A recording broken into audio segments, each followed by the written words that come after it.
بسم اللہ الرحمن الرحیم۔ السلام علیکم ورحمۃ اللہ وبرکاتہ۔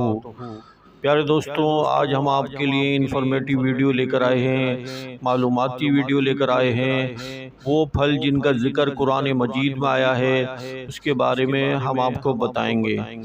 انجیر، اس کا ذکر بھی قرآن مجید میں آیا ہے، سورت کا حوالہ بھی لکھا ہوا ہے اس میں، اور انار کا بھی ذکر قرآن مجید میں آیا ہے اور سورت کا بھی حوالہ اس میں لکھا ہوا ہے، اور زیتون کا بھی ذکر جو ہے قرآن مجید میں آیا ہے، اور کیلے کا بھی ذکر جو ہے قرآن مجید میں آیا ہے، اور اس کے علاوہ جو ہے انگور کا بھی ذکر قرآن مجید میں آیا ہے۔